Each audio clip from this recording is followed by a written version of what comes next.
Indonesia, negara besar dengan potensi yang luar biasa, masih memerlukan pencapaian maksimal. Kita membutuhkan narasi besar untuk tampil sebagai kekuatan utama dunia dengan leadership yang kuat dan kematangan narasi pembangunan masa depan. Dengan semangat Sumpah Pemuda, Partai Gelora memiliki tekad membangkitkan Indonesia dan menjadikan negeri ini sebagai bangsa besar yang maju. Sudah saatnya kita hadir sebagai negara kuat, menjadi negara superpower baru dunia, sesuai dengan amanat konstitusi dan amanat para pendiri bangsa. Arah baru Indonesia mendorong kita memetakan kembali posisi Indonesia di tatanan dunia. Arah baru yang bisa menjadikan Indonesia sebagai negara besar yang juga mampu memberikan kontribusi besar bagi dunia. Arah baru yang mampu menjawab tantangan global dan tantangan dunia multipolar yang syarat dengan konflik kekuatan supremasi dunia di masa mendatang.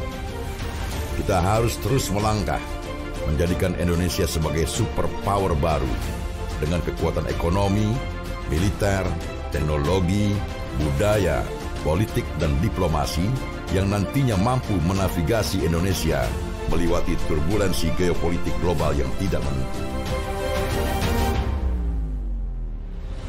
Sudah saatnya kita membangun kekuatan ekonomi baru dengan bertumbuh pada sumber-sumber pendapatan baru untuk terus mendorong kemakmuran bangsa. Sudah saatnya kita melakukan revolusi pendidikan dan melakukan lompatan besar untuk mereformasi sumber daya manusia yang cakap demi mendorong kemandirian bangsa. Arah baru Indonesia membuka cakrawala pandang kita terhadap potensi negeri di Khatulistiwa ini. Langit kita terlalu tinggi, namun selama ini kita terbang terlalu rendah. Ayo, terus gelorakan semangat Indonesia. Mari bersama mencapai cita-cita, mewujudkan Indonesia sebagai superpower baru dunia. Salam Gelora, semangat Indonesia, merdeka!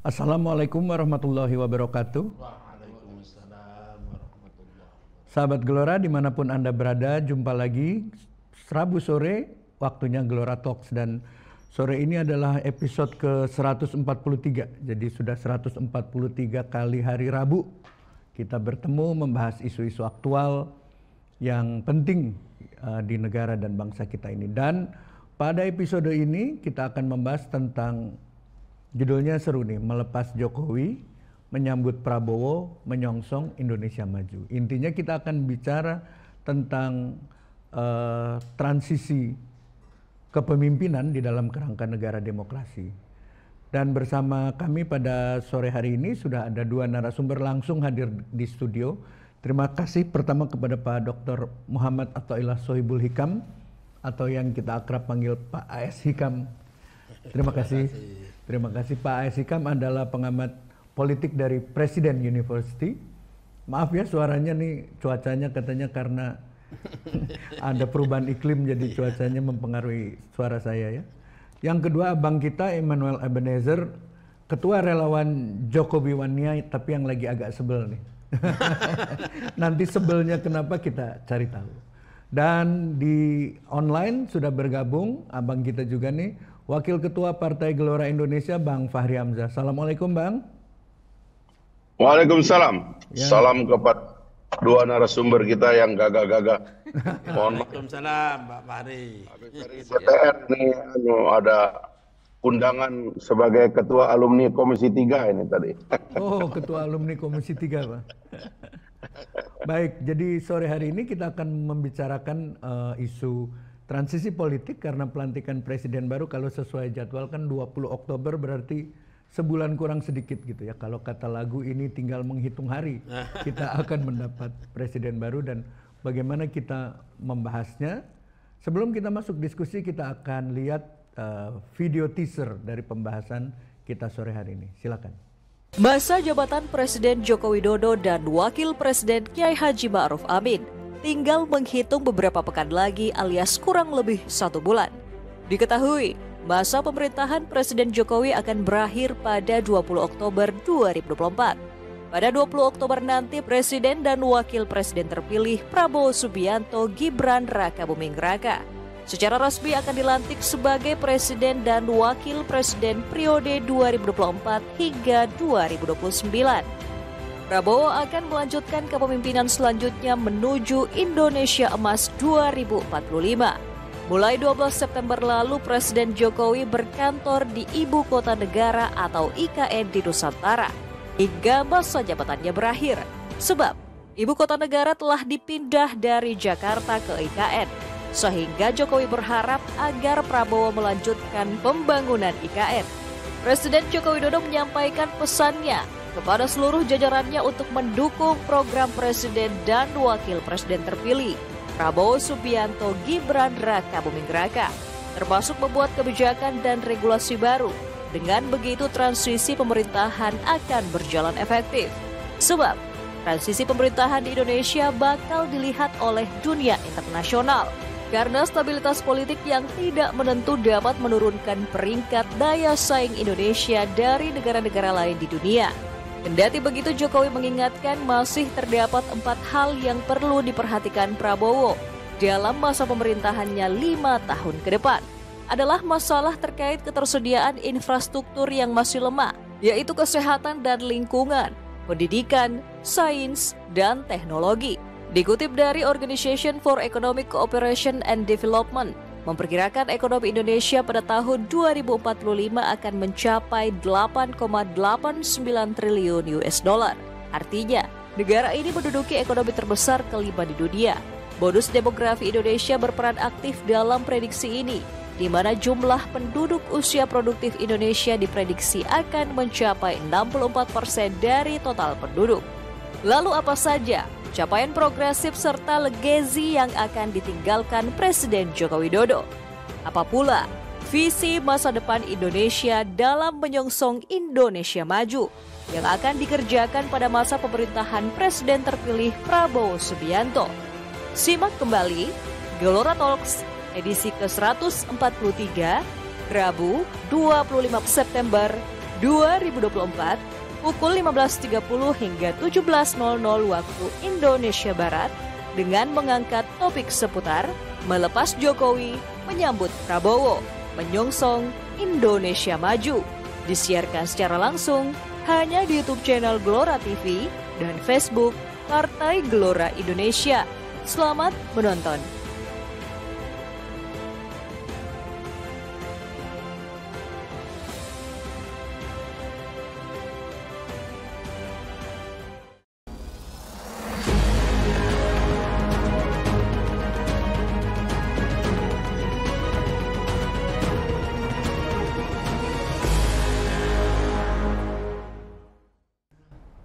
Baik, kenapa Gelora mengambil tema ini? Karena paling tidak kalau kita melihat sejarah, 3-4 transisi kepemimpinan nasional itu berjalan dalam situasi yang tidak baik-baik saja. Dari presiden pertama ke presiden kedua, kita tahu itu sangat dramatis, sangat berdarah.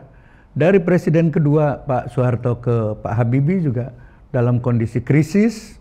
Kemudian juga sempat dari Habibie ke Gus Dur ke Mega, baru kita melihat satu proses transisi yang mulus gitu ya, sejak pemilihan langsung 2004 ketika Pak SBY terpilih dan sampai sekarang. Nah, ke depan kita tentu ingin melihat trajektori Indonesia di dalam konteks transisi kepemimpinan nasional tersebut, melihat berbagai presiden sejarah mengenai khususnya transisi kepemimpinan di negara kita. Untuk membuka diskusi pada sore hari ini, kita mohon sedikit kata pengantar dari Bang Fahri Hamzah. Kami persilakan, Bang. Terima kasih. Assalamualaikum warahmatullahi wabarakatuh. Waalaikumsalam warahmatullahi Sore wabarakatuh. dan salam sejahtera bagi kita semua. Pertama-tama saya mengucapkan terima kasih kepada narasumber yang sempat hadir di studio. Saya sendiri ini karena baru landing dari IKN tadi langsung ke DPR. Jadi eh, mohon maaf belum sempat bergabung. Dan kita sedang membicarakan salah satu tema yang paling penting dalam eh, kehidupan kita berbangsa dan bernegara. Kami tidak mendramatisasi tema ini, tetapi memang faktanya demikian. Kebetulan dua narasumber kita ini, Bang Noel dan Pak S. Hikam, juga aktivis yang mengamati transisi-transisi dalam sejarah Indonesia yang memang eh, harusnya ada shortcut. Harusnya kita putus kutukan bahwa elit kita itu bertengkar kadang-kadang untuk alasan yang kita tidak tahu dan tidak ada penjelasannya, kecuali bahwa memang ada masalah pribadi yang menurut saya lama-lama harus hilang dari politik kita. Politik yang memikul beban persoalan pribadi inilah yang kita punya masalah. Nah, karena itulah kemudian inisiatif kami di Partai Gelora untuk mengusung tema rekonsiliasi dan mendukung Pak Prabowo dan Pak Jokowi, khususnya Pak Jokowi dalam hal ini yang telah mengajak dan menarik Pak Prabowo ke dalam pemerintahan untuk mengakhiri efek dari 2 kali pemilu yang cukup keras bagi kita. Inilah yang kita rayakan dan kita nikmati sekarang. Banyak orang yang tidak mau terima hasil-hasil ini, tapi kita sebagai bangsa yang bersyukur, kita harus mau mengakui bahwa ada kebesaran jiwa dari para pemimpin yang akhirnya menyatukan kita, menggabungkan kita, dan menciptakan approval dari rakyat. Saya barusan membaca polling terakhir dari poll tracking tadi pagi, approval rate Pak Jokowi hari ini 86,5%. Jadi sudahlah, kita ini elit nih omong kosong, banyak yang ngawur, hanya pingin konflik nggak jelas alasannya, ya kan? Sementara masyarakat itu senang dengan apa yang sudah diputuskan oleh Pak Jokowi dan juga senang dengan hasil yang terjadi pada Pilpres yang lalu, yang artinya ide keberlanjutan dan rekonsiliasi adalah tema kita ke depan. Nah, hari ini kita punya hari tanggal 25 September, H-25 menuju pelantikan Pak Prabowo tanggal 20 Oktober yang akan datang. Alangkah baiknya kalau kita mempersiapkan satu pola untuk melepaskan presiden yang sudah memimpin 10 tahun dan untuk mengucapkan selamat datang ke presiden yang akan memimpin paling tidak 5 tahun yang akan datang, yaitu Pak Prabowo dan Mas Gibran. Nah, apa yang harus kita lakukan dalam situasi seperti ini? Pertama-tama menurut saya kita harus kembali menyadari bahwa sekali lagi ide persatuan, ide rekonsiliasi ini bukan soal sekongkol atau kong kali kong untuk tidak profesional, yaitu soal lain itu. Tapi adalah ikhtiar dan upaya keras kita untuk bersatu menyongsong masa depan kita sendiri. Itu dulu, kita punya alat-alat persatuan yang dahsyat. Kita punya Pancasila, kita punya Undang-Undang Dasar, kita punya nilai-nilai kebersamaan yang telah mengikat kita selama ini. Harusnya ini yang menjadi ide kenapa kita harus membangun persatuan. Sekali lagi, persatuan dalam pengertian yang sebenarnya, dalam pengertian yang dewasa, yaitu persatuan yang membuat kita itu bisa melihat persoalan kita bersama, keluar dari like and dislike, keluar dari kebencian, apalagi mengembangkan metode komunikasi hari ini yang sangat dipenuhi oleh kebohongan, ya, berita bohong, ya, dan sebagainya lah, kebencian dan sebagainya. Nah, itu yang pertama. Yang kedua, kita harus mengevaluasi sistem kita yang cenderung memecah belah. Saya mengatakan pemurnian presidensialisme. Hari-hari ini memang kita memerlukan konsolidasi presidensialisme. Bahwa presiden terpilih adalah satu-satunya power di cabang eksekutif. Nah, di masa-masa yang lalu di cabang eksekutif ini terlalu banyak power-power liar, mohon maaf saja. Pengendali kekuasaan terlalu banyak di cabang eksekutif, bahkan berasal dari tubuh pemerintahan sendiri. sehingga anggota kabinet itu tidak solid, ya terpecah belah antara kementerian yang harusnya bersatu karena beririsan malah saling mengiris dan saling memecah. Ini menurut saya harus diakhiri. Inilah waktunya untuk mengembalikan kekuasaan itu di tangan presiden dan mempercayakan presidensialisme sebagai metode kita untuk mengelola pemerintahan yang akan datang. Nah, belum kita bicara cabang kekuasaan lain yang belum selesai. Di cabang legislatif ada persoalan DPR, DPD yang tidak kompak. Di kabar yudikatif juga demikian. KY, MK, dan sebagainya, MA juga ada masalah. Tapi paling tidak di kamar eksekutif itu presidensialismenya harus tegak. Nah, yang ketiga adalah tentu kalau pemerintahan baru membentuk tim pemerintahan, sekali lagi harus yang gagasannya rekonsiliatif. Saya ingin menggarisbesarkan poin ini karena saya ada kecurigaan, kami ada kecurigaan terus terang aja. Banyak yang sekarang ini bergabung motifnya bukan untuk bersatu. Tapi paling tidak mereka dua punya motif yang menurut saya harus dihindari. Yang pertama adalah motif untuk memecah persatuan yang sudah muncul di antara Pak Prabowo dan Pak Jokowi. Menurut saya kita tidak bisa berkoalisi dengan kelompok yang ingin memecah apa yang sudah solid.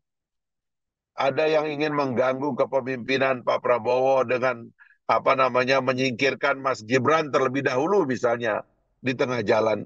Ini adalah niat-niat berkoalisi yang tidak ikhlas. Kalau mau ikhlas, terima hasil pemilu, nyatakan hasil pemilu, ungkapkan terima kasih kepada Pak Prabowo dan Pak Jokowi yang telah mempersatukan kita, dan akui bahwa kepemimpinan Pak Jokowi dalam memimpin kita selama ini ada banyak keberhasilan yang harus kita terima. Baru kita bisa bergabung. Kalau itu tidak dilakukan, itu agak sulit bagi kita gitu. Sehingga kembali nanti presidensialisme kita tidak solid dan tidak murni. Menurut saya marilah kita sama-sama berdewasa ya untuk menyongsong pemerintahan baru karena kita ingin pindah ke IKN, kita ingin merayakan datangnya Indonesia Emas. Saya kemarin diajak presiden untuk meresmikan 3 smelter luar biasa.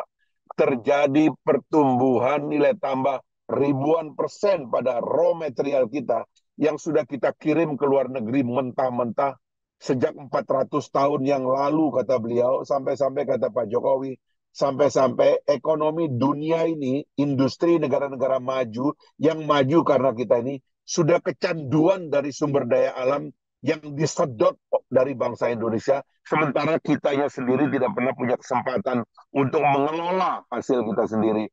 Terharu melihat batangan emas, terharu melihat batangan tembaga, terharu melihat batangan aluminium dan alumina, terharu kita melihat semua hasil-hasil yang akhirnya bisa diproduksi di dalam negeri. Dengan pertumbuhan atau angka value added ribuan persen. Lalu kemudian saya diajak ke IKN. Kita melihat bagaimana keinginan untuk mematok satu sejarah baru karena Indonesia belum pernah bikin ibu kota. Ngantornya di kantor kolonial, ngantornya numpang di tempat-tempat yang dibangun oleh orang lain tanpa konsep untuk menata negara dan memberikan imajinasi bagi pembangunan negara yang akan datang. Saya kira ini niat-niat inilah yang harus diteruskan karena inilah yang akan menjanjikan Indonesia akan menjadi negara maju dan negara industri. Kenapa kita kembali ke belakang untuk pecah kembali intrik-intrikan? Saya kira mesti kita akhiri ini dan inilah yang ingin diajak oleh Partai Gelora. Mari kita semua mendiskusikan secara baik bagaimana cara kita menyongsong kemajuan kita yang kita rancang 2045 pada saat 100 tahun Indonesia merdeka. Kita betul-betul sudah menjadi negara industri dengan income per kapita yang tinggi, tingkat kesejahteraan, tingkat peradaban yang baik. Mungkin ini pengantar saya. Sekali lagi terima kasih kepada narasumber yang luar biasa. Saya akan mengikuti diskusi ini nanti sambil jalan nanti kalau ada yang perlu ditambahkan atau ditanggapi saya bisa juga mohon izin untuk menanggapi. Terima kasih. Assalamualaikum warahmatullahi wabarakatuh. Waalaikumsalam warahmatullahi wabarakatuh. Terima kasih Bang Fahri. Setelah pengantar tadi dari Bang Fahri sebelum masuk ke para narasumber kita ada iklan yang mau lewat.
Baik, saudara, tadi kita sudah dengarkan pengantar dari Wakil Ketua Partai Gelora Indonesia, Bang Fahri Hamzah. Sekarang kita mau tanya kepada pelaku nih, Bang Noel, Immanuel Ebenezer, 2019-2024 tokoh sentral dalam gerakan relawan di 2 pemilu, dan kita tahu gerakan relawan adalah satu tren baru pada waktu itu ya, yang melengkapi dan menjadi alternatif dari gerakan politik. Nah, sekarang bagaimana Bang Noel sebagai salah satu figur yang menggerakkan pada saat pemilu, dan sekarang kita akan menghadapi satu model transisi yang agak unik karena sejak awal Pak Prabowo mengatakan beliau akan menjadi keberlanjutan dari presiden sebelumnya. Gimana Bang? Oke, saya rasa tadi sudah disampaikan ya di prolog Gura TV tadi bahwa kita punya masalah sejarah terkait proses transisi dari Bung Karno ke Soeharto, dari Soeharto ke Orde Reformasi Habibie, dari Habibie ke Gus Dur, dari Gus Dur ke Mega. Baru proses transisi yang sedikit beradab dan terhormat itu Pak SBY ke Jokowi. Itu sejarah yang jual. Nah, ke depan ini tradisi itu mungkin akan dilanjutkan juga oleh Pak Jokowi ke Pak Prabowo. Apalagi kita lihat pemerintahan Prabowo Gibran ke depan itu kan pemerintahan yang berkelanjutan. Nah, tapi ini jangan juga persoalan berkelanjutan juga. Nanti ketika 2 orang ini tidak ada, malah jadi jenggut-jenggutan, bukan berkelanjutan. Nah, itu kita tidak pernah. Semoga tradisi ini terus ada ya, proses transisi, karena kita sudah muak dengan warisan-warisan konflik, apalagi terkait ideologi dan sebagainya, yang akhirnya bangsa ini terjebak dengan persoalan-persoalan lama aja, gitu loh. Kita sudah letih dengan warisan yang sebetulnya harus kita tolak. Tadi Fahri Hamzah sudah menyampaikan hal itulah. Sudah cukup, ini kan kita sudah lagi membangun sistem yang sudah kita sepakati soal presidensial. Artinya kekuasaan tunggal itu hanya ada di eksekutif, yaitu presiden. Jangan sampai ada kekuasaan-kekuasaan lagi gitu yang liar. Itu yang menjadi kekhawatiran kita bersama. Karena kita tidak mau sistem yang sudah kita sepakati ini hanya menghasilkan boneka-boneka yang akhirnya kalau bonekanya lucu nggak apa-apa. Kalau boneka-bonekanya kayak boneka monster atau dalam film itu ada yang namanya Chucky, menakutkan. Akhirnya kita tidak mau. Ya ini semoga aja tanggal 20 ini kan sudah ada agenda politik yang tidak terlalu lama lagi. Kalau kita menghitung dari tanggal 25 menuju tanggal 20 Oktober, kurang lebih 25 hari lagi ada proses pergantian kekuasaan. Nah, ya saya melihatnya ada semacam tradisi yang bagus lah buat bangsa ini ke depan, bahwa proses transisi ini cukup kondusif dan baik, dan itu ya kita kawal sama-sama. Biar gimana pun kan kita sepakat bahwa pilihan terbaik dari sebuah sistem yang ada hari ini, ada komunis dan sebagainya, ya demokrasi yang terbaik dari yang terburuk. Jadi ya kita harus terima dan kita ya kita jaga bersama agar nanti Prabowo Gibran ini ketika melanjutkan kebijakan-kebijakan yang sudah ada itu tidak menyimpang dari apa yang pernah dia kampanyekan. Misalnya kayak terkait program prioritasnya, selain program kelanjutan ya, ada program prioritasnya Pak Prabowo Gibran itu soal makan bergizi gratis. Makan bergizi gratis itu memang itu targetnya untuk 2045 membangun SDM unggul. Nah, semoga saja program unggulan ini sangat bisa bermanfaat buat bangsa dan generasi yang memang lagi kita cetak bersama. Itu 2045 itu adalah Indonesia unggul, generasi-generasi unggul. Bukan generasi-generasi yang hanya menerima warisan-warisan kebencian, konflik dan sebagainya. Nah, semoga tugas sejarah ini ya harus terputus lah tuh, tidak ada lagi tuh politik basis hater, kebencian, politik berbasis dendam, Cebong gitu loh. kampret. Cebong kampret. Makanya saya sedikit bangga ada hal yang bagus yang terlihat ya dalam konteks politik yang dilakukan Jokowi adalah terkait politik ya, khusus politik hari ini. Misalnya kayak dulu orang yang namanya Anies itu alergi tuh sebut nama Anies tuh. Sekarang PDIP berani tuh nyebut nama Anies. Bahkan Anies diundang. Padahal kita paham ya, yang meradikal-radikalkan Anies kan tuh ya mereka. Sama kelompok yang pendukung Anies, yang mengkapir-kapirkan ya PDI dan merah itu ya mereka nih sama. Nah dengan adanya Jokowi itu terkonsolidasi mereka, tidak saling mengharamkan lagi. Hebat juga kan Jokowi kan. Ada psikologi politik yang lebih sehat gitu. Bukan, ya. artinya sejelek apapun Jokowi bisa mengkonsolidasikan dua kutub yang nggak bisa ketemu. Gitu. Itu. Jadi saya rasa ke depan ini semoga ya kita sebagai anak bangsa bisa lebih melihat mana substansi, mana hal yang bukan substantif. Karena kita capek berkelahi politik yang sebetulnya basisnya itu bukan substantif lagi. Misalnya kayak hari ini ada kebijakan pemerintah terkait ekspor pasir. Itu gila itu. Itu gila sekali, itu bentuk pengkhianatan, bentuk kejahatan, pengkhianatan terhadap republik, pengkhianatan terhadap konstitusi. Dan ini harus kita tolak sama-sama. Mana yang lebih bahaya? Kaisang naik private jet, lantas istrinya Kaisang yang bau ketek, atau Gibran yang fufu fafa, dibanding dengan ekspor pasir. Gitu. Saya rasa ini pertanyaan penting bisa Prof ini dulu kan bekas Pak Menteri, dia paham sekali. Jadi paham konstitusi dan mungkin nanti Prof bisa menjawab soal terkait ekspor pasir hari ini. Dan itu mengusik pikiran saya sampai detik ini. Bahkan saya dibenci hari ini lagi. Noel itu kan Pak Jokowi. Apa urusan dengan Pak Jokowi? Saya pendukung Jokowi. Tapi ini kebijakan menurut saya yang jahat sekali. Gitu loh. Kok mentang-mentang saya pendukung Jokowi kemudian nggak boleh ngeritik ya? Nggak boleh mengkritik. Dan dari dulu kan saya kerjanya memang mengkritik, saya bilang. Kenapa saya mendukung Jokowi? Karena Jokowi tidak membatasi daya kritik saya tidak diberangus. Kenapa saya mendukung itu? Nah hari ini kan banyak katanya, jangan ini katanya. Ini kan kepentingan. Aduh, tetap saya bilang ya namanya mengeruk ya. Alasannya kan tuh sedimen atau apa sedimen. Tapi tetap saya itu pasir, unsur pasirnya tetap ada gitu loh. Kalau mau ya ambil aja, kita buang sampah Indonesia itu ke Singapura. Nah itu mungkin lebih bagus menurut saya. Itu pun masih kita pertimbangkan. Ada sampah se-republik udah kita buang aja ke sana. Dia mau perluas daratan dengan sampah terserah. Tapi jangan ambil alam kita, jangan keruk alam kita. Gitu loh. Apalagi untuk memperluas sebuah wilayah negara. Kan itu sebuah ancaman. Itu pun saya dibenci. Dulu sama halnya saya dibenci waktu saya bela Munarman. Dibenci saya semua orang. Loh itu Munarman musuh kita loh. Saya nggak pernah bermusuhan dengan Munarman.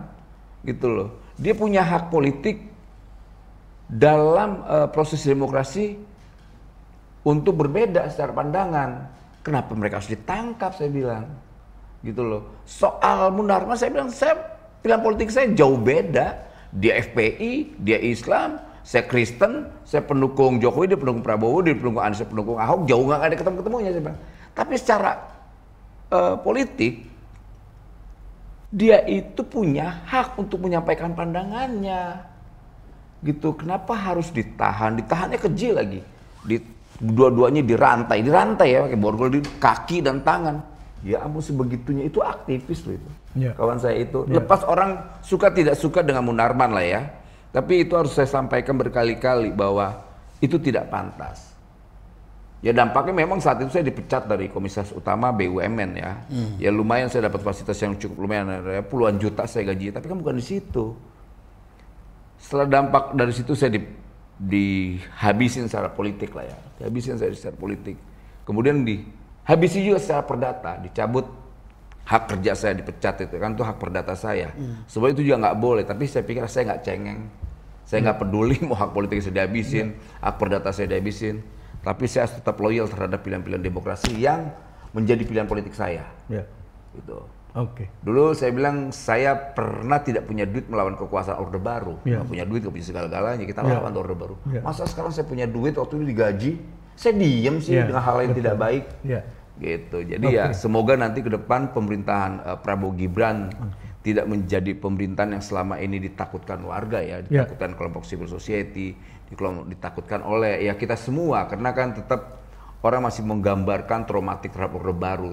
Nah, semoga pemerintahan Pak Prabowo ya, Pak Prabowo bisa coba itu kan menjadi utang sejarah dia bayar tuh ke rakyat, dia bayar ke bangsa ini agar apa? Narasi-narasi atau orkestrasi yang dimainkan yang hari ini juga sebetulnya pura-pura mendukung Prabowo, gitu loh, pura-pura mendukung Prabowo. Dan hati-hati karena apa yang disampaikan Pak Menteri Luhut Binsar Panjaitan itu bisa benar adanya soal toxic Prabowo. Baik. Terima kasih, Mas. Sampai situ dulu, Bang. Terima kasih. Tadi kita udah dengarkan pendapat dari Bang Emmanuel Ebenezer. Sekarang langsung ke Pak A.S. Hikam. Biasanya kan transisi itu terjadi ketika pemerintahan yang awal dan yang akan masuk tuh berbeda gitu ya. Berbeda garis politiknya, berbeda. Sementara kita di Indonesia melihat bahwa sejak awal Pak Prabowo mengatakan saya adalah keberlanjutan dari Jokowi. Akan ada apa model yang berbeda gitu Pak. Tapi plus gitu ya, karena Bapak banyak mengkaji soal demokrasi dan civil society, dampaknya pada penguatan demokrasi akan seperti apa Pak? Silakan Pak. Oke, terima kasih Mas. Tentu saja kalau kita mau menilai persoalan transisi dari Pak Jokowi ke Pak Prabowo, tentu kita bisa melihat dari berbagai level ya. Apakah itu level pribadi, apakah itu level analisis sebagai seorang pengamat atau seorang praktisi seperti Bang Noel dan lain sebagainya. Ya tentu saja kita mempunyai parameter dan bahkan mungkin paradigma yang kita pakai masing-masing dengan segala macam konsekuensinya. Nah, kalau tadi menjawab pertanyaan Mas tadi, ya memang kalau hanya dilihat dari segi istilah bahwa ini adalah semacam suksesi atau transisi dari satu pemimpin ke pemimpin lain, tampaknya memang seharusnya ya ada perbedaan begitu. Tetapi persoalannya kan tidak sesederhana itu. Karena apa? Karena di dalam politik itu ada juga penggunaan istilah yang sebetulnya harus dimaknai dengan cara yang berbeda. Misalnya saja kalau kemudian sejak awal Pak Prabowo Subianto mengatakan bahwa beliau nanti akan menjadi seorang presiden yang melanjutkan Pak Jokowi dan kebijakannya, maka orang tentu akan melihat, dan kenapa kemudian memilih beliau itu antara lain karena mereka ada semacam jaminan kepastian bahwa akan ada keberlanjutan. Ya, sejarah kan selalu antara keberlanjutan dan perubahan. Nah, Pak Prabowo menggunakan bagian keberlanjutan ini tentu tidak otomatis 100% atau 100% semua akan copy paste. Tentu di dalam keberlanjutan nanti juga akan ada adjustment atau penyesuaian yang mungkin saja ada ketidaksepakatan dengan yang sebelumnya. Tetapi secara overall orang yang kemudian memilih Pak Prabowo di dalam Pilpres itu merasa lebih comfortable karena mereka akan melihat ada sesuatu yang berlanjut. Nah, oleh karena itu suksesi di dalam hal ini berbeda dengan yang Anda bayangkan bahwa harus ada pergantian, dan bisa juga tidak pergantian dalam segi sosoknya atau style of leadership-nya. Ya, Pak Prabowo dan Pak Jokowi kan dua sosok yang mempunyai kepribadian yang berbeda. Atau mungkin barangkali nanti sistem support sistemnya antara yang dibawa oleh Pak Jokowi selama ini dengan yang akan dibangun oleh Pak Prabowo dengan Pak Gibran, mungkin bisa juga berbeda. Nah, di situ kita bisa nanti menilai keberbedaannya dalam dia transisi ini. Dan menjawab pertanyaan yang kedua, apakah suksesi atau pergantian ini akan membawa dampak kepada relasi masyarakat sipil dengan masyarakat politik dan negara. Negara kalau saya mengerti dengan N kecil ya, karena kalau N gede itu nanti country namanya. Ini negara dalam biasanya perangkat negara, eksekutif, legislatif, dan yudikatif. Nah, pasti akan secara garis besar akan kita lihat pasti akan ada itu pengaruh-pengaruhnya. Nah, sejauh mana pengaruh-pengaruh itu akan berdampak, terutama bagi pengamatan saya yang fokus kepada kehidupan demokrasi. Nah, tentu kalau saya melihat dari hanya sisi keberlanjutan, bukan perubahannya, tampaknya ya akan ada kelanjutan selama dipegang oleh Pak Jokowi 2 term atau 2 periode ini, bagaimana relasi negara, masyarakat sipil, dan masyarakat politik. Nah, bisa jadi nanti Pak Prabowo akan melakukan adjustment, tetapi secara prinsipil tampaknya policy selama 2 periode ini, relasi negara dan masyarakat sipil di Indonesia ini tampaknya bisa dikatakan akan berlangsung. Oleh karena itu ya kita kalau memang mau melakukan evaluasi dan kritik, maka harus kita lihat apakah relasi selama 2 periode itu antara negara dengan masyarakat sipil dan masyarakat politik itu menghasilkan suatu proses demokratisasi yang lebih maju, lebih baik, dan lebih konstitusional atau tidak.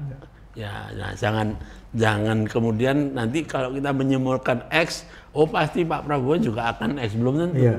Kan bisa kita lihat Pak Prabowo juga mempunyai kepribadian, punya style yang mungkin akan melakukan perubahan-perubahan itu, begitu Mas. Tapi banyak poin-poin besar itu yang kayaknya disepakati ya, misalnya IKN disepakati akan dilanjutkan, kemudian infrastruktur misalnya itu akan dilanjutkan.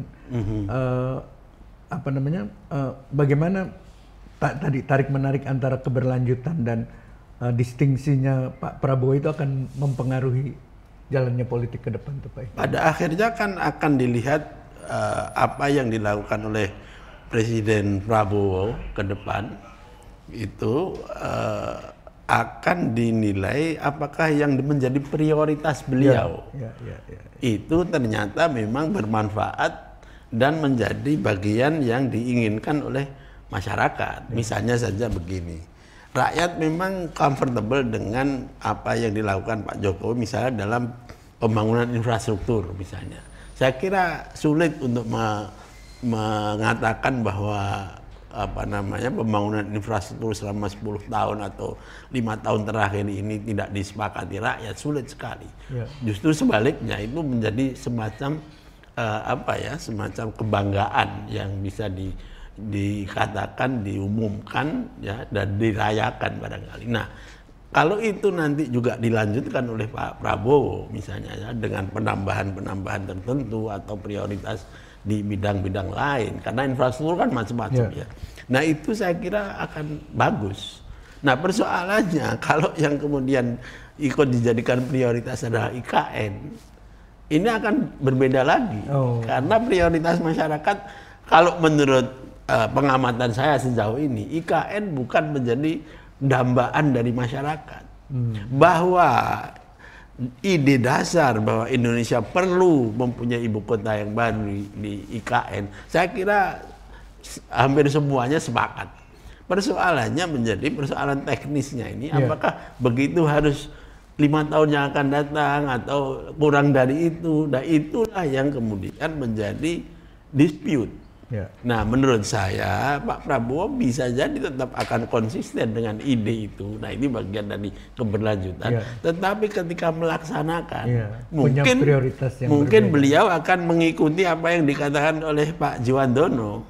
bahwa bagi kami memberikan apa namanya makan gratis dan susu gratis itu mungkin akan lebih kita prioritaskan daripada IKN. Itu secara teknis kan begitu. Nah, penilaiannya harus nanti kepada masalah prioritasnya. Misalnya juga kalau Pak Prabowo kemudian memfokuskan kepada pemberantasan korupsi. Nah, ini kan yang termasuk dikritik habis-habisan oleh para pihak pengkritik Pak Jokowi karena dianggap gagal dalam soal ini. Nah, tapi kalau Pak Prabowo konsisten bahwa beliau akan mengejar koruptor mana saja, entah sampai di Kutub Utara dan Kutub Selatan, itu kan luar biasa sekali. Nah, itu yang kemudian akan menjadi legacy dari beliau, begitu Mas. Baik, oke. Kita udah tangkap poinnya tadi dari Bang Noel dan dari Pak A.S. Hikam. Kita akan lanjutkan dengan diskusi, tapi sebelum itu kita lihat. Oh ya, sebelum ke iklan jangan lupa like, share, follow, subscribe Gelora TV dan akun-akun Partai Gelora agar Anda mendapatkan informasi terbaru dan wacana-wacana yang mencerahkan literasi politik bagi Anda semua. Kita simak video yang berikut ini.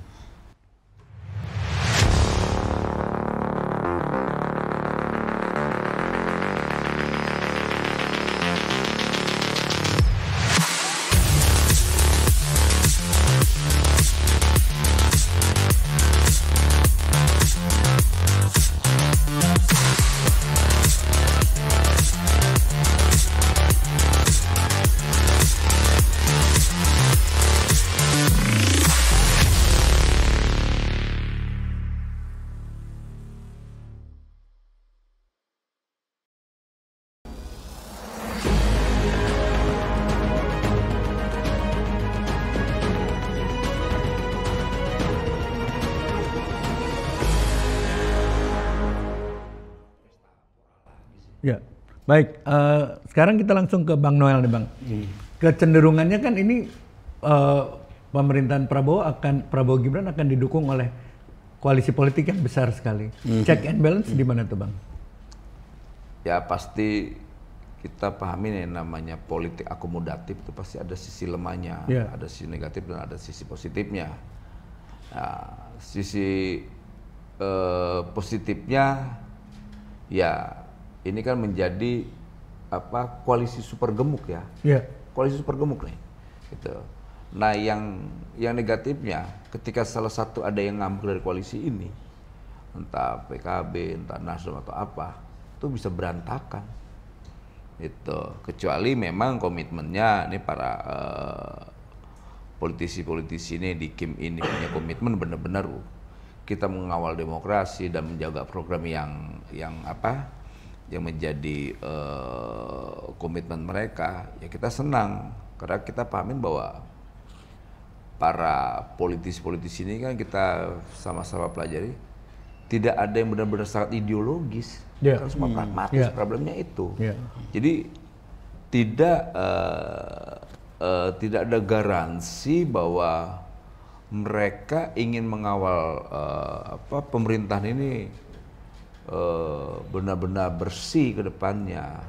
Karena ya ini namanya koalisi Indonesia Maju, ya pada tagline itu benar, kita suka. Tapi apakah mereka punya komitmen untuk benar-benar koalisi menjaga pemerintahan ini yang benar-benar kita inginkan? Nah, ya di situ tugas kita untuk menjaganya, karena itu akan menjadi rentan. Nah, kemudian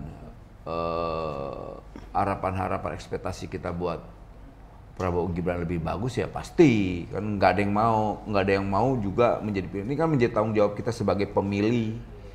Beliau kayak saya gini, saya punya tanggung jawab moral dan politik nih, karena saya memilih Prabowo Gibran kemarin. Nah, ya itu menjadi juga pelajaran kita sebagai warga bangsa dalam bisa bertanggung jawab terhadap pilihan-pilihannya. Jadi tidak menjadi cengeng. Nah, tetap kritik, jangan dibiarkan. Biar apa? Tidak ada yang namanya abuse of power, gitu. Penyimpangan itu kita khawatirkan. Karena orang kalau rame-rame gabung, kalau pas berbuat baik, kalau perbuat baik senang kita. Kalau rame-rame gabung ternyata bikin kesepakatan kejahatan gimana? Itu yang kita khawatirkan kan, gitu loh. Ya kita berharap sih ke depan baik ya, karena kan pemerintahan ini hanya baru berjalan per tanggal 20 Oktober. Betul. Jadi kita tidak bisa membuat sebuah analisa terkait Kim ini. Ya kita hanya bisa melihat itu pemerintahan itu setahun pertama mungkin ya, setahun pertama atau 2 tahun pertama kita lihat gitu.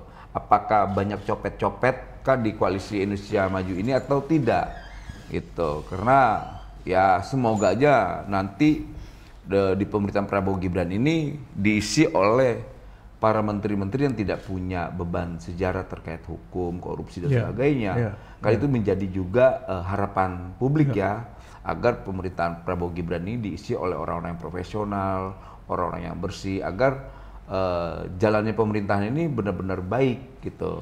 Ya itu harapan-harapan yang sangat normal lah ya kita. Itu saya rasa itu. Ini Bang dan Pak Hikam, apakah ada yang bilang pilkada ini menjadi salah satu ujian pertama kekompakan Pak Jokowi dan Pak Prabowo, karena berbagai konfigurasi dan dinamikanya menunjukkan ada ketegangan juga tuh di dalam formasi-formasi pilkada di berbagai daerah.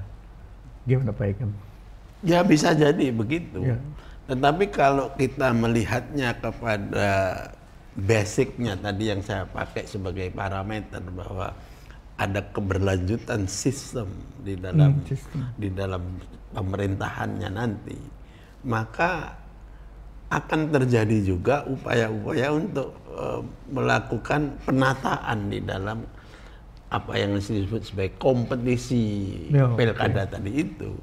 Saya tertarik dengan yang dikatakan oleh Pak Noel tadi bahwa pada akhirnya memang tidak akan ada konflik yang berbasis pada ideologi. Nah, kalau ini kita pakai juga di dalam soal pilkada, maka konflik-konflik atau perbedaan kompetisi tadi itu lebih kepada persoalan-persoalan instrumentalistik, persoalan-persoalan yang bersifat teknis, bagaimana meraih dukungan yang lebih banyak. Nah, namun Mas ya, yang lebih saya khawatirkan adalah kita mau mengelaborasikan ini ya.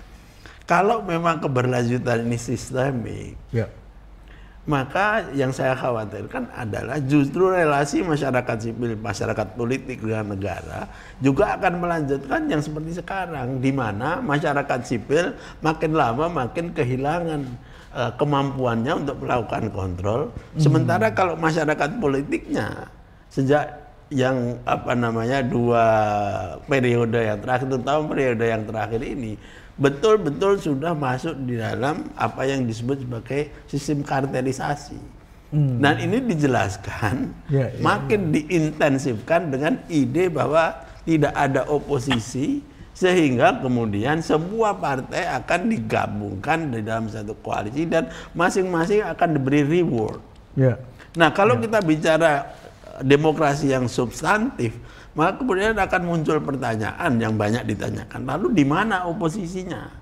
Jelas kalau menggunakan model sistem kartelisasi, oposisi dalam elektoral, dalam masyarakat politik pasti sudah akan habis. Yang ada nanti adalah oposisi yang ada di dalam masyarakat sipil. Nah, kalau kemudian dilanjutkan dengan logik yang saya pakai, kalau masyarakat sipilnya juga sudah lemah, apakah akan ada oposisi substantif? Nah, dengan demikian, maka ide untuk melanjutkan proses konsolidasi demokrasi barangkali harus dicek ulang oleh Pak Prabowo. Kalau beliau konsisten ya bahwa beliau akan melanjutkan proses demokratisasi seperti ini, apakah itu yang akan dilanjutkan beliau? Nah, saya masih memberikan semacam ruangan untuk doubt, untuk ragu bahwa jangan-jangan Pak Prabowo juga melihat itu dan akan melakukan sesuatu yang mungkin berbeda dengan apa yang terjadi sekarang ini. Kalau itu yang terjadi, maka kita masih akan punya ruang untuk bernafas bahwa konsolidasi demokrasi itu bisa. Tapi kalau sebaliknya yang terjadi adalah intensifikasi, maka kita mungkin justru akan menghadapi ancaman yang lebih serius di dalam soal demokrasi kita yang sekarang sudah makin menurun, maka saya malah memprediksi kalau itu intensif sekali justru akan memunculkan satu model sistem ya, pemerintahan yang lebih kurang bisa dikatakan istilah saya democratic authoritarianism, yang sebetulnya itu isinya adalah otoritarianisme tapi bungkusnya makin demokratis, kelihatannya begitu. Nah ini yang saya agak berkhawatir, tapi tetap berharap tadi bahwa Pak Prabowo sebagai seorang yang mempunyai pemikiran tersendiri, ya makanya saya tidak terlalu happy Mas dengan kata melanjutkan kalau dianggap hanya lanjut begitu saja. Saya tetap berharap bahwa Pak Prabowo itu mempunyai semacam semacam gagasan-gagasan yang seperti ditulis dalam Indonesian Paradox itu. Betul. Nah, di sini maka partner-partner berdiskusi di dalam pemerintahan itu menjadi sangat penting. Seperti Pak Fahri Hamzah itu sangat penting. Ya, tapi mohon maaf kalau yang dijak partner berbicara itu seperti wakil presiden, ya nanti saya belum tahu, belum bisa mengukur apakah mungkin untuk seperti itu gitu loh. Ya, kata Bang Noel kan kita tunggu 1 tahun. Ya. Kalau di Amerika 100 hari tuh Bang, 100 hari untuk mengukur. Nah, tadi kritiknya adalah keberlanjutan juga yang kurang-kurang, jangan-jangan berlanjut nih Bang Noel, gimana Bang? Ya tadi yang disampaikan Prof. Ikam tadi, beliau masih ada punya satu poin soal keraguan, dan itu juga harus menjadi dasar kita untuk melihat pemerintahan ke depan. Jangan juga kita terlalu optimis malah nanti kita kecewa terlalu berat.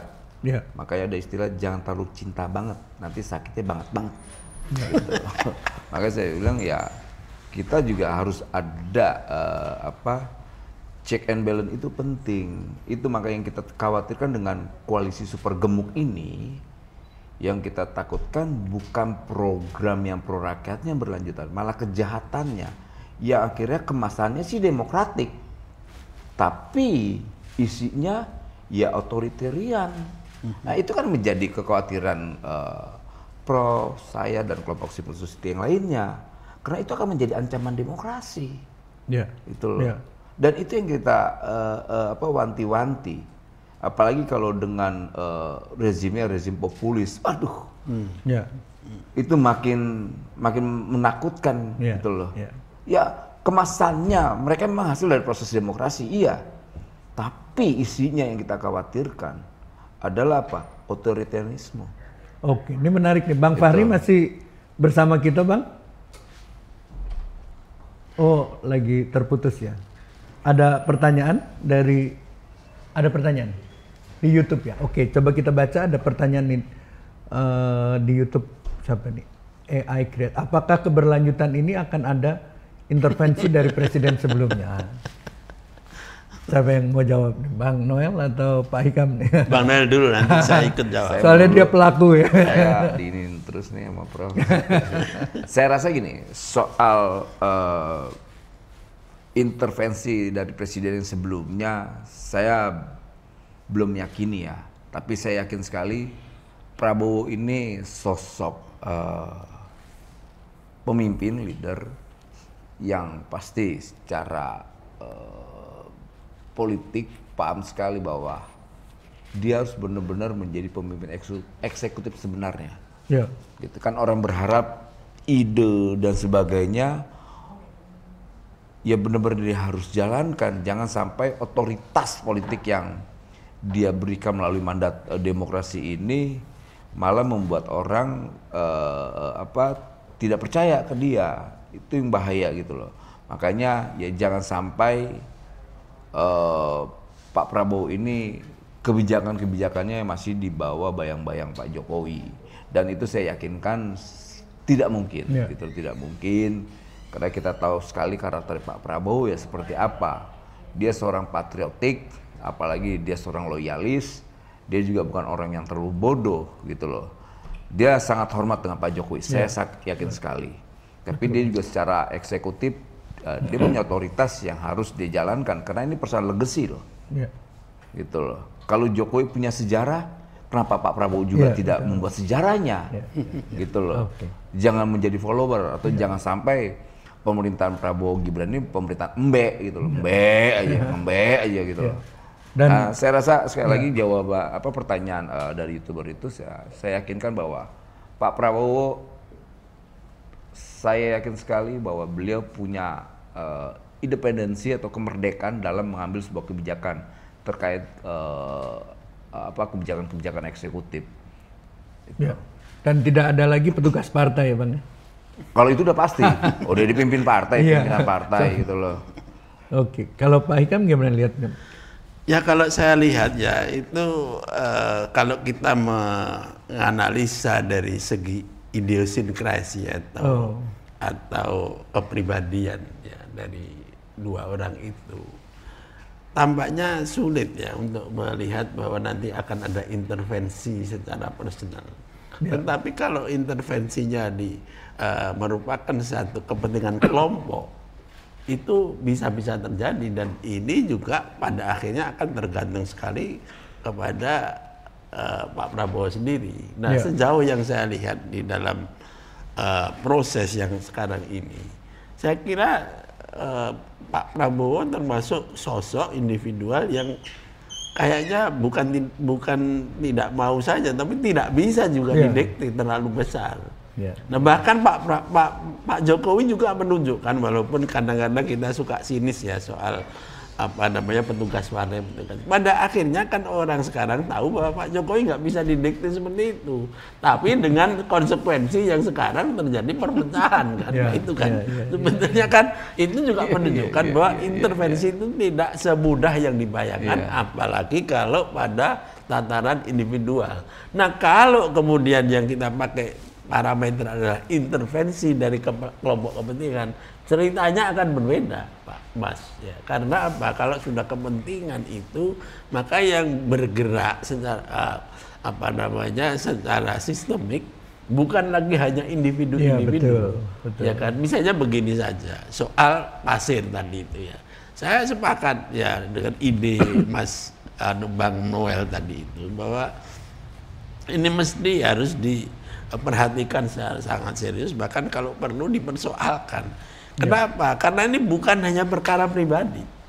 Ini barangkali juga, semoga saya tidak terlalu salah, ini ada kaitannya dengan kekuatan oligarki.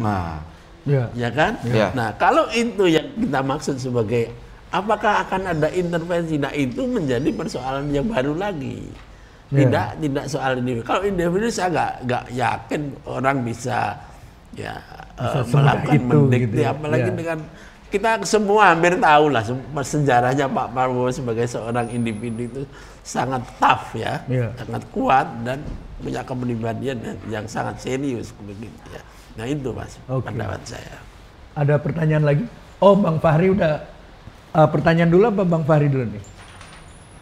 Pertanyaan dulu, pertanyaan dari Zoom Arah Baru Indonesia. Apa kekurangan dan kelebihan Jokowi dan Prabowo untuk menyongsong Indonesia maju? Menurut para narsum, kekurangan dan kelebihan Jokowi dan Prabowo. Gimana nih? Kita mungkin malah moving forward aja gitu ya. Apa yang harus dilakukan Prabowo untuk mengisi apa yang belum atau kurang dilakukan oleh Jokowi sehingga ada satu trajektori sejarah baru tuh Pak? Seperti yang tadi. Kalau saya melihat yang menjadi platform dari Pak Prabowo yang kemungkinan akan promising, ya namanya kita juga belum tahu apa yang akan terjadi, tapi yang sangat promising, dan ini untuk Indonesia particularly yang sekarang ini, nomor satu bagi saya tetap ekonomi. Dan ekonomi ini yang lebih harus ditekankan lagi adalah bagaimana membuat pemerataan yang sudah dirintis oleh Pak Jokowi antar daerah itu terutama. Tapi persoalannya sekarang ini juga pemerataan mengatasi ketimpangan rakyat miskin yang ada di daerah-daerah begitu. Satu. Yang kedua yang juga sangat urgen dan ini menentukan adalah bagaimana Pak Prabowo juga memfasilitasi bukan hanya investor dari luar, ya, tetapi lebih kepada domestic investors. Nah, ini juga tidak mudah. Karena apa? Ini juga membutuhkan ketegasan. Selama ini kan terjadi rumor-rumor bahwa investasi di domestik ini hanya dikuasai oleh sekelompok ya orang-orang yang memang mempunyai akses kepada kekuasaan. Nah, inilah yang kemudian kita berharap sangat besar bahwa Pak Prabowo mempunyai kemampuan yang ketegasan ini sehingga domestic investor itu kemudian bisa diratakan. Nah, yang ketiga yang sangat penting juga adalah bagaimana melanjutkan upaya membendung korupsi seperti yang tadi sudah saya sampaikan. Kalau ini betul-betul dilaksanakan dengan konsisten, maka kebocoran-kebocoran yang luar biasa ini yang sebetulnya sudah akut ya, sudah parah sekali di zaman Pak Jokowi ini, kemudian pelan tapi pasti akan bisa ditambal. Nah, inilah yang sebetulnya yang bisa dilanjutkan ke depan sehingga bahkan keinginan atau cita-cita Partai Gelora membuat Indonesia menjadi kekuatan besar di seluruh dunia itu mungkin bisa dari arah ke sini. Sebab saya tidak tahu ya bagaimana Indonesia bisa mencapai cita-cita seperti yang dikehendaki oleh Partai Gelora misalnya tanpa kemampuan kita untuk sustainable, kemudian maju ke depan. Contohlah bangsa Iran. Bangsa Iran itu diboikot, disanksi 40 tahun lebih loh. Tapi sekarang tetap menjadi semacam kekuatan yang sangat besar karena kemampuan dia untuk tadi sustainable dan konsisten di dalam pengembangan ilmu pengetahuan, teknologi dan anti korupsi. Nah, ini yang menurut saya penting untuk dilaksanakan. Baik. Terima kasih Bang Fahri udah bergabung bersama kita. Ya, silakan Bang. Ya, mohon maaf karena ini di tengah-tengah acara, jadi saya cuma ingin sedikit nutup menyambut apa yang saya dengar dari Bang Noel dan Pak Hikam tadi bahwa pada dasarnya semua kecemasan kita dengan apa yang pernah terjadi pada masa Pak Jokowi, di mana presidensialismenya tidak tegak, itulah agenda terpenting kita dalam perspektif pemerintahan dan ketatanegaraan. Saya kira kalau kita baca ekonomi Indonesia itu, faktor yang paling terganggu itu kan faktor investment, ya, termasuk juga government expenditure dan ekspor impor. Jadi kalau consumption, domestic consumption kita itu hampir 60% dari perekonomian. Investment, government expenditure, ekspor impor itu dibagi 30% itu, 30-40%. Jadi kecil sekali. Jadi kalau kita bicara growth itu mesti investmentnya itu konkret. Kalau kita bicara investment yang konkret, ya syaratnya adalah penegakan hukumnya serius. Penegakan hukum tidak boleh disandera atau diterpedo oleh orang atau diserobot oleh orang lain. Itulah yang saya maksud presidensialisme harus tegak. Nah, saya kira ini mungkin PR-nya ke depan dan ini adalah PR kita bersama. Kita perkuat Pak Prabowo dengan segala catatan yang disebut oleh Pak Hikam tadi bahwa dia sedikit berbeda dengan Pak Jokowi, Bang Noel tadi juga bilang, karena pada dasarnya dia tidak perlu disandera oleh partai dan memang tidak boleh partai-partai menyandera presiden yang dipilih rakyat. Ini terakhir kali kita kemarin melihat di zaman Pak Jokowi. Sekarang kita masuk arah baru, era baru. Kita akan mengakselerasi. Pak Prabowo sudah janji 8% growth setiap tahun di berbagai konferensi di dunia ini. Nah, ini yang kita kerjakan. Saya kira itu mungkin, itulah ajakan kita dalam rangka menyambut Pak Prabowo dan mengucapkan terima kasih kepada Pak Jokowi. Mudah-mudahan mereka tetap bersatu untuk mendesain Indonesia yang lebih kompak di antara elit-elitnya, sehingga pembangunan kita bisa lebih lancar gitu. Terima kasih sekali lagi ke Pak Hikam dan Bang Noel. Ya, saya mohon maaf ini, karena mungkin ini pernyataan closing statement-nya. Sambil saya tetap bisa mendengar, karena kebetulan ini lagi ramai sekali di sini. Terima kasih banyak sekali lagi. Assalamualaikum warahmatullahi wabarakatuh. Waalaikumsalam warahmatullahi wabarakatuh. Terima kasih Bang Fahri. Terus ada satu pertanyaan dari live YouTube, bisa ditampilkan ya? Oh, ini ya, komen di YouTube ya. Setelah para elit di negeri ini bersatu, apakah Indonesia akan benar-benar bisa mencapai Indonesia emas atau malah menjadi Indonesia cemas yang belum Indonesia gemas karena tidak ada penyimbang antara koalisi dan oposisi. Jadi memang secara politik persatuan itu dianggap ada kekurangan di sisi check and balance. Dan jawaban dari pertanyaan ini Bapak-bapak Bang Noel dan Pak Aisyikam juga sekaligus menjadi closing statement dari Bapak-bapak sekalian pada Glora Talks kita sore ini. Pertanyaannya apa gimana pertanyaan? Apakah persatuan ini memang dengan bersatu ini Indonesia benar-benar bisa menjadi Indonesia emas karena tidak ada penyeimbang antara koalisi dan oposisi? Lagi-lagi pertanyaannya itu. Ya oke. Kalau seandainya persatuannya berbasisnya adalah membuat sesuatu menjadi hal yang terbaik atau menjadi emas, ya itu memang harapan kita semua. Artinya ini kan menjadi harapan. Yang kita khawatirkan, yang menjadi kecemasan kita, malah persatuan ini malah memperkuat para bandit gitu loh. Itu yang kita khawatirkan. Apalagi tadi Bung Fahri mengingatkan dari awal soal sistem presidensial gitu. Jangan sampai sistem presidensial ini malah malah ada penyimpangan. Tadi berharap bahwa hak eksekutif penuh itu kan tunggal cuma ada di presiden. Jangan sampai nanti malah partai-partai juga melakukan yang namanya intervensi. Nah, itu yang menjadi kekhawatiran saya juga terkait koalisi super gemuk ini. Gitu. Ini kan menjadi pertanyaan kita. Apakah nanti ada check and balance itu? Kan itu penting gitu. Di sisi lain siapa? Kalau Prof Hikam tadi, loh oposisinya di mana? Tapi kalau seandainya berkoalisi untuk melakukan yang terbaik buat bangsa ini, atau Indonesia emas, atau Indonesia unggul, wah kita senang sekali ya Prof ya. Tapi kalau seandainya ini hanya buat kongkang-lingkong para bandit-bandit, gimana? Gitu. Gimana muka kita, muka saya, atau muka Prof yang dulu berjuang soal demokrasi ternyata alat buat para oligark atau para bandit-bandit bersatu gitu loh. Bersatu untuk apa? Melakukan hal yang lebih keji buat bangsa ini.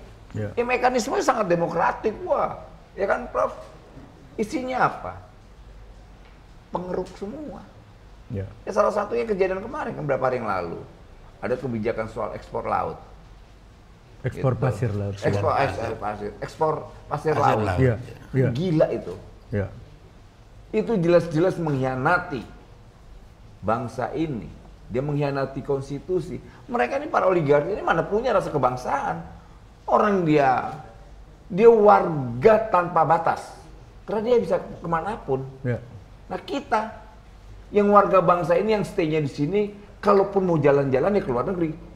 Setelah itu balik. Kalau mereka tidak. Mereka warga tanpa batas. Gitu. Kalau dibilang stateless juga enggak juga, ya kan Prof? Gitu loh. Ya mereka warga tanpa batas. Loh kita yang punya batas wilayah, yang mengakui NKRI batasnya sekian, ya khawatir dengan ekspor pasir laut itu. Masa nggak kita lihat sebuah ancaman sih ketika sebuah wilayah negara malah begitu menambah wilayahnya? Itu ancaman walaupun itu haknya. Tapi dalam konteks politik pertahanan itu adalah sebuah ancaman.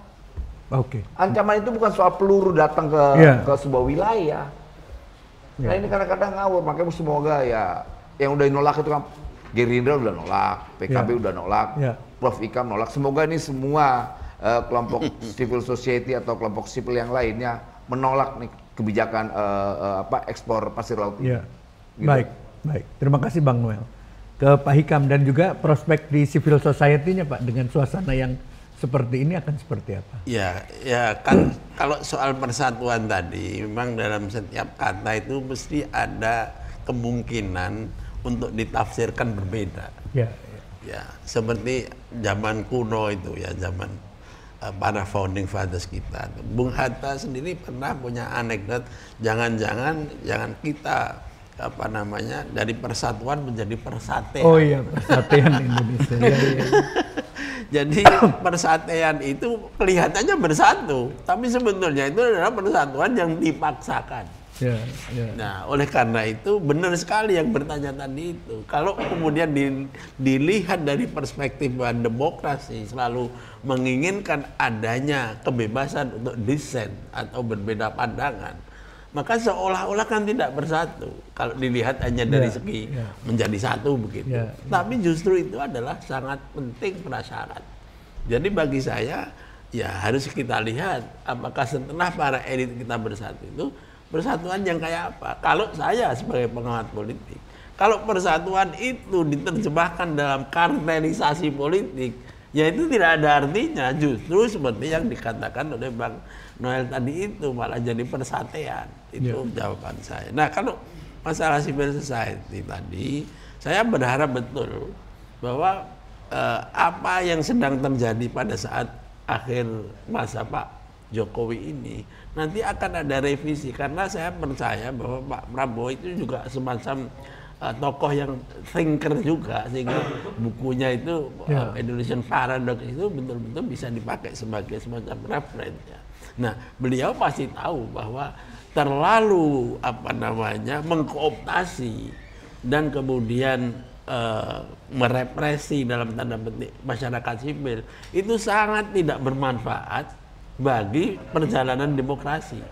Jadi keseimbangan antara kekuatan negara, kekuatan masyarakat sipil dan masyarakat politik itulah yang harus kemudian dipikirkan. Oleh karena itu saya tetap menginginkan ada partner berbicara Pak Jokowi.